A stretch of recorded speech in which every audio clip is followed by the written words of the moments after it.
દૂધ પાક બનાવવો અને રાતે દૂધ તૈયાર કરીને ગરમ કરીને ઠારવા મૂકી દઈએ, આખી રાત ધ્યાન રાખીએ, પણ સવારના 5 વાગે એકાદું ઝેરી જીવજંતુ અંદર પડી જાય તો આખું દૂધ બગાડી દે. એટલે સાથેના કપડાં ઉતારી લેવા જોઈએ, જેથી કરીને સ્પષ્ટ થાય. આ એક જીવજંતુ જેવા ઝેરી જીવજંતુ જેવા છે, સમાજમાં આંતરિક ભેદભાવ પાડે છે.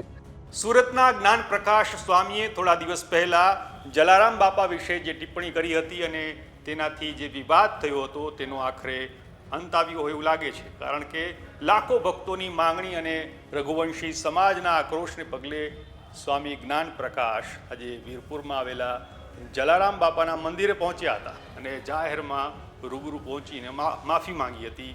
એ દરમિયાન જો કે આ જ્ઞાન પ્રકાશ સ્વામી સામેનો રોષ છે એ હજી પણ ઓછો થયો હોય એવું લાગતું નથી, કારણ કે ચારે તરફથી ટીકાઓ થઈ રહી છે. અમરેલી ભાજપના ટોચના નેતા દિલીપ સંઘાણીએ પણ આ સ્વામીને આડે હાથે લીધા, તેમને જીવજંતુ સાથે પણ સરખાવ્યા, તેમની કડક શબ્દોમાં ઝાટકણી કાઢી છે. સાંભળીએ તેમણે શું કહ્યું.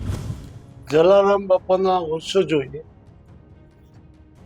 સ્પષ્ટપણે જાહેર જનતાના જાણકારી માટે કીધેલું કે જલારામ બાપા માત્ર ને માત્ર ભોજા બાપાના માર્ગદર્શનમાં, એમની સૂચનાથી અહીંયા સદાવ્રત વીરપુરમાં શરૂ કર્યું છે, બાકી કોઈનાથી કશું કરવામાં આવ્યું નથી.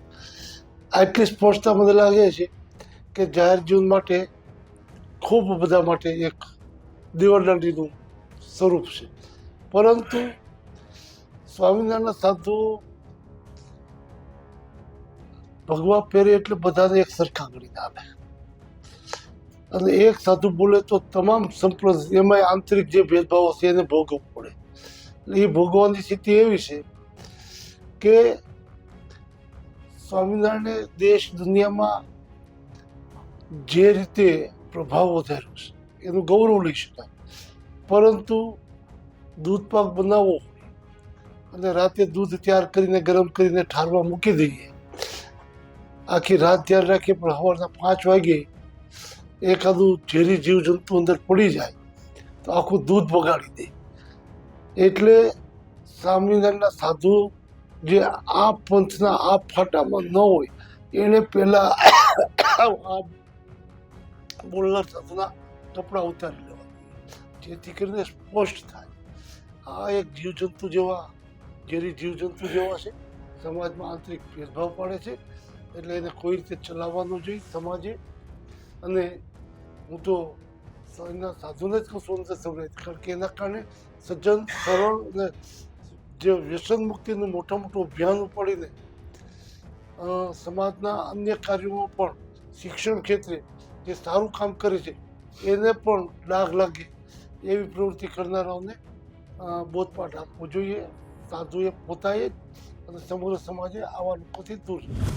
હવે જ્ઞાન પ્રકાશ સ્વામીને લઈને દિલીપ સંઘાણીએ જે વાત કરી છે એના વિશે તમારું શું કહેવું છે? અમને કોમેન્ટ કરીને જરૂરથી જણાવજો. આપણે મળતા રહીશું વાઇબ્સ ઓફ ઇન્ડિયા પર.